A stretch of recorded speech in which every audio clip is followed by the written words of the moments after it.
ثالث اس حوالے سے ہے کہ خبر الواحد یعنی حدیث کا نام ہے خبر الواحد۔ اس کی دو اقسام ہے، خبر الواحد اور متواتر۔ پھر خبر واحد کی نیچے تین اقسام ہیں، عزیز اور مشہور اور غریب، یہ تین اقسام ہے۔ تو خبر واحد وہ حدیث جس کا ایک راوی ہو یا دو راوی ہو یا تین راوی ہو۔ اگر تین راوی ہو تو اس کو مشہور کہتے ہیں، اگر دو راوی ہو اس کو عزیز کہتے ہیں، اور اگر ایک راوی ہو اس کو غریب کہا جاتا ہے۔ تو جو حدیث مما تعم به البلوا کے بارے میں ہو، یعنی ایسے مسئلے کے حوالے سے ہو جو عامت الوقوع مسئلہ ہو، یعنی ایسا حادثہ ہو جو عامت اکثر لوگ اس میں مبتلا ہوتے ہیں۔ نبی علیہ السلام کے زمانے میں ایسے مسائل ہوتے تھے، جیسے استنجا وغیرہ کے مسائل، جو تمام لوگ اس کو فیس کرتے ہیں، ان مسائل اور ان مشکلات کو۔ تو اگر حدیث ان کے حوالے سے ہو تو احناف کہتے ہیں اس حدیث کو ہم قبول نہیں کریں گے۔ الحديث الذي عمت به البلوى ما يكون وقوعه عاما لجميع الناس كثيرا متكررا احتیاج الناس الیہ، یعنی ایک مسئلہ کا امر ہے، لوگ زیادہ محتاج ہے اور بار بار ریپیٹ ہوتا ہے، بار بار وہ کام واقع ہوتا ہے، تو من غیر خصوصا بواحد دون آخر، اور وہ ایک شخص کے ساتھ مخصوص نہیں ہے۔ والمقصود من ذلك ای یروى حدیث فی الصلاة مثلا، مثال کے طور پر نماز کے بارے میں ایک حدیث روایت ہو، ولا يرويه الا واحد رغم كثرة تكرر الصلاة، نماز کے کسی مسئلے کے بارے میں کوئی حدیث وارد ہو اور اس حدیث کو ایک راوی نقل کرے، ایک صحابی نقل کرے، حالانکہ نماز کے مسائل تو ریپیٹ ہوتے ہیں۔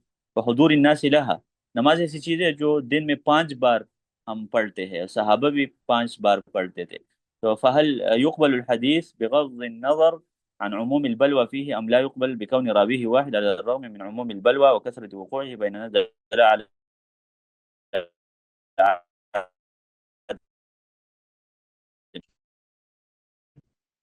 کے حوالے سے مبتلا ہے، اس کو احناف قبول کرتے ہیں یا نہیں، اس حوالے سے ہم پڑھ لیں۔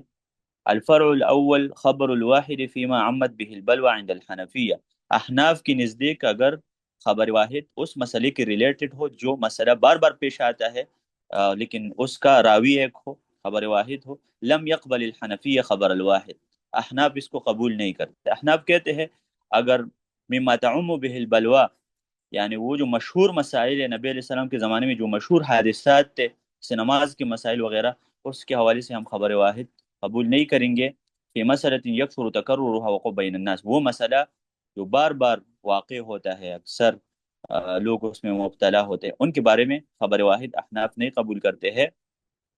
فتفرده بالروایت دلیل علی سہو او خطئہ، کیونکہ راوی جب اس مسئلے کو روایت کرتے ہیں سہو ہوا ہو، غلطی ہوئی ہو اس سے، کیونکہ اگر یہ مسئلہ تو باقی صحابہ کو کیوں پتہ نہیں، یہ کوشچن ہے نا۔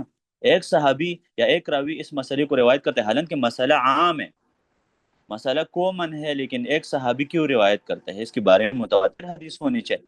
فَتَكُونُ عِلَّةً قَادِحَةً فِي الْحَدِيثِ، تو یہ حدیث کے اعتبر الحنفیۃ الحدیث الذي تعم به البلوى من الاحاديث المنقطعة، احناف کہتے ہیں کہ جو کثیر الوقوع کوئی حادثہ ہو اس کے بارے میں خبر واحد حدیث منقطعہ کے زمرے میں آئی تھی۔ ومن هنا يظهر مدى تحوط الحنفیہ، یہاں پر ہم دیکھ سکیں گے کہ احناف انتہائی احتیاط کرتے ہیں فی قبول الاحادیث، احادیث کو ایکسیپٹ کرنے کے حوالے سے، ہر حدیث کو قبول نہیں کرتے۔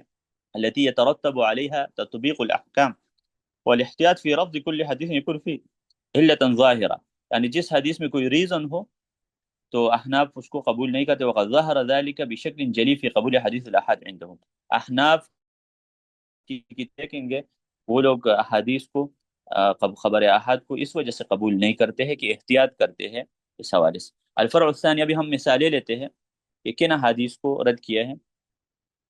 تطبیقات علی خبر الواحد فيما تعم به البلوى عند الحنفی، احناف کی نزدیک خبر الواحد اگر اس مسئلے کے حوالے ہو جو کثیرت الوقوع ہو، اس میں انہوں نے یہ قبول نہیں کیے ہیں۔ ورد عدد من التطبیقات ورد على هذا الاصل الذي قرره الحنفی، احناف نے جو یہ قاعدہ بیان کیا ہے کہ مما تعم به البلوى کے بارے میں خبر واحد کو ہم ایکسیپٹ نہیں کرتے، اس کے حوالے سے کئی احادیث ہیں۔ مثال کے طور پر صلاۃ الاستسقاء، سورۃ المسألہ، پوچھتے ہیں، پکچر بناتے ہیں اس کی، هل يصلى ركعتين في الاستسقاء ام ان الاستسقاء هو الدعاء والاستغفار فقط ولا صلاة مع دعاء الاستسقاء؟ کیا استسقاء کی نماز، استسقاء کا مطلب ہے بارش کے لیے جو ہم نماز پڑھتے ہیں، بارش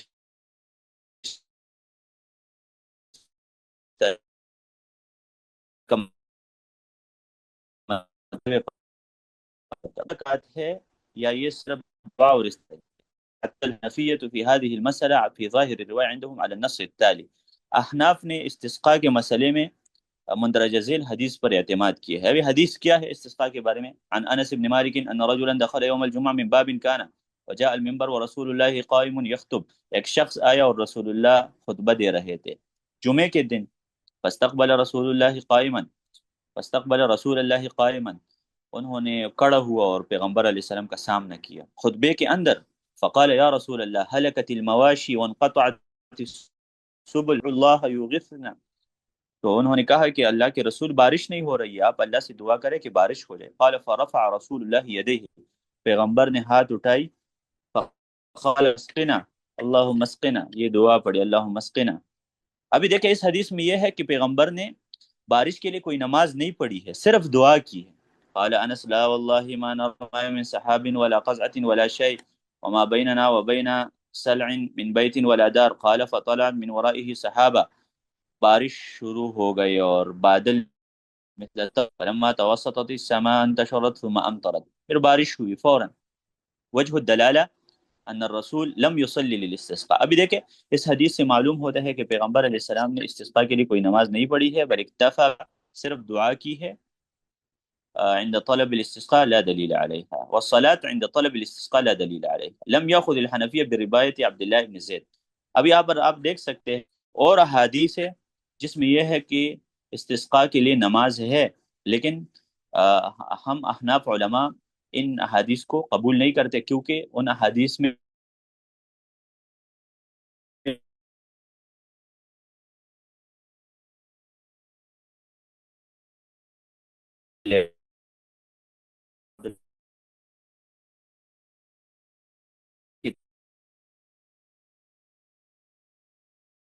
دو رکعت پڑھی، هذه واجب كون وارد الماء كان قليلة لديهم، فالأصل أن تستفاض الروايات في صلاة الاستسقاء۔ اصل یہ ہے کہ استسقاء کے بارے میں روایات مستفیض ہونی چاہیے، یعنی زیادہ ہونی چاہیے، لکثرت تکررها وحاجت الخاص والعام الى معرفته، تاکہ لوگوں کو پتہ چلے کہ استسقاء کی نماز کس طریقے سے۔ فلا يقبل حدیث الواحد في مثل هذا الامر، عبداللہ ابن زید کی یہ حدیث احناف قبول نہیں کرتے، کیونکہ وہ کہتے ہیں کہ یہ حدیث خبر واحد ہے اور خبر واحد کو ہم قبول نہیں کریں گے، لہٰذا استسقاء کے لیے کوئی نماز نہیں۔ ابھی دوسرے مسئلے کی طرف آتے ہیں، حکم الوضوء بعد حمل الجنازہ، يعني أنت إذا حمل الجنازة هل تتوضأ بعد الجنازة أم لا؟ لم يقبل الحنفية حديث أبي هريرة، احناف نے ابی ہریرہ کی قبول نہیں کی ہے، انه قال قال رسول الله صلی اللہ علیہ وسلم من غسل میتا فلیغتسل ومن حمله فلیتوضأ، جو میت کو غسل دے رہے وہ خود بھی غسل کرے اور جو میت کو وہ وضو کرے۔ ابھی اس حدیث سے معلوم ہوتا ہے کہ جنازہ اٹھانے کے بعد وضو ہے، لیکن احناف اس حدیث کو قبول نہیں کرتے کیونکہ احتیاط کرتے ہیں، اور یہ خبر واحد ہے اور یہ مسئلہ کثیرۃ الوقوع ہے، تو کثیرۃ الوقوع مسئلے کے بارے میں خبر الواحد قبول نہ کرنا احتیاط ہے۔ لکون هذه الاشیاء مما يغلب وجودها وتکرارها بین الناس، جنازہ امر ہے، فهذا خبر فيما تعم به البلوى ويغلب وجوده، فلا يقبل خبر الواحد في مثله لأنه دلیل على عدم الثبوت، لو ثبت لاشتهر وتواتر نقله، ثابت ہوتا نا تو پیغمبر علیہ السلام سے کئی صحابہ روایت کرتے کہ جنازہ اٹھانے کے بعد وضو ہے۔ اس کے بعد ہم ایک اور مسئلے کی طرف آتے ہیں، المطلب الرابع، احتیاط کی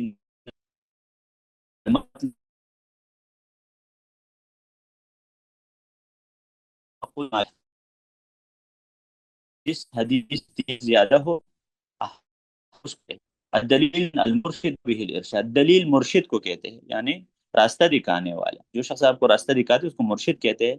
دلیل قرآن مجید کے آیات یا رسول اللہ صلی اللہ علیہ وسلم کے حدیث جو کسی مسئلے کی طرف ہمیں گائیڈ کرے۔ وفي الاصطلاح ما يمكن ان يتوصل بصحيح النظر فيه الى مطلوب خبری، یعنی کسی مطلوب کی طرف اگر آپ پہنچتے ہیں تو اس کو دلیل کہا جاتا ہے۔ واما التعارض، ما معنی تعارض؟ تعارض کا کیا مطلب ہے؟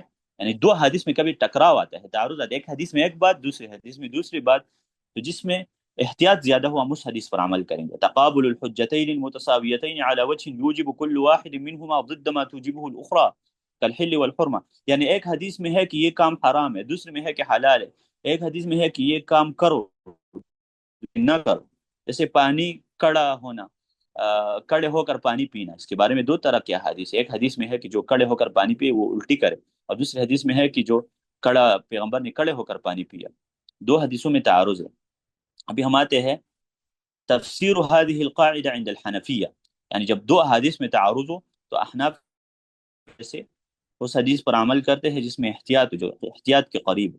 والمقصود من القاعدة أنه إذا تعارض دليلان أحدهما أشد والآخر أخف، اگر دو دلائل میں تعارض ہو اور ایک شدید ہو اور ایک خفیف ہو، فالاشد يقدم، اشد کو ہم مقدم کریں گے، فالدلیل الذي مضمونه الوجوب يقدم على الدلیل الذي مضمونه الندب، یعنی جو دلیل وجوب کے اوپر دلالت کرے تو اس دلیل سے بہتر ہے جو استحباب کے اوپر دلالت کرے، لأنه احوط لمراد الشارع، کیونکہ اس میں زیادہ احتیاط ہے کہ آپ کو واجب پر عمل کرے۔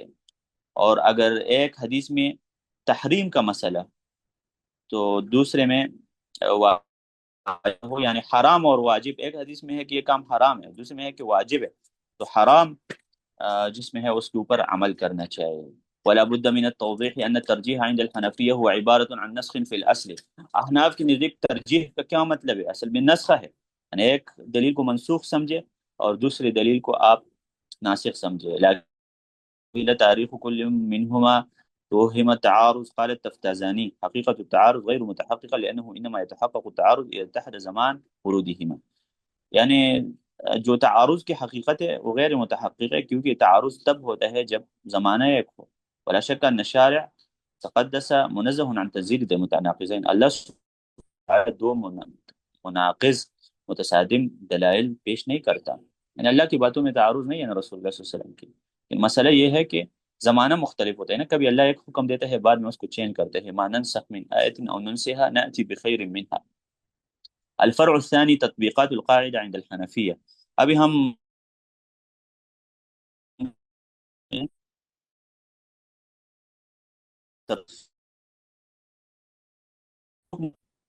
قضیہ چپکلی کی طرح تو نقصان فی حکم اصل الذات، کہ اس کا حکم کیا ہے، حرام ہے یا حلال ہے؟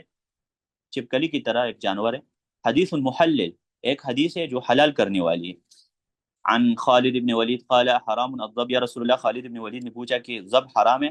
تو پیغمبر نے کہا لا حرام نہیں ہے، ولکن لم یکن بارض قومی فاجدنی عافه، لیکن چونکہ میں نے کبھی کہا نہیں ہے تو پھر خالد بن ولید نے کہا اور پیغمبر نے نہیں کہا۔ ابھی اس حدیث سے معلوم ہوتا ہے ان الخالد بن ولید سأل رسول اللہ عن حکم الضب فاجابه ان اکلہ حلال، تو اس حدیث میں یہ ہے کہ خالد نے کہا کہ ضب حلال ہے، لیکن ایک حدیث ہے حدیث المحرم، حرام کرنے والی حدیث۔ عن عائشہ ان رسول اللہ صلی اللہ علیہ وسلم اہدی الیہ ضب، پیغمبر کو کسی نے ضب گفٹ کیا، فلم نہیں کھایا، قالت عائشہ فقلت یا رسول اللہ الا اطعمه المساکین، میں اس کو مسکینوں کو کھلاؤ؟ فقال النبی صلی اللہ علیہ وسلم لا تطعموه مما لا تأکلون، اگر جو چیز خود نہیں کھاتے دوسروں کو بھی نہ کھلاؤ۔ ابھی اس سے بھی معلوم ہوتا ہے کہ ضب حرام ہے، تو احناف نے عائشہ کی حدیث پر عمل کیا، خالد بن ولید کی حدیث پر عمل نہیں کیا، تو احناف کی نزدیک ضب حلال نہیں۔ وجہ دلالہ فدل علی انه کرہ لحرمته، احناف کہتے ہیں کہ چونکہ ضب حرام ہے تو رسول اللہ صلی اللہ علیہ وسلم نے اس کو۔ وقد رجح الحنفیۃ الحدیث المحرم علی المبیح بکون الحظر اولا من الاباحہ، احناف کہتے ہیں کہ حظر اباحت سے اولا ہے، یعنی تحریم اباحت سے اولا ہے۔ وحرمت اکل لحم الضب احتیاطا للدلیل المحرم، احناف کہتے ہیں کہ ضب نہیں کھانا چاہیے۔ صلی اللہ تعالی علی خیر خلقہ اجمعین۔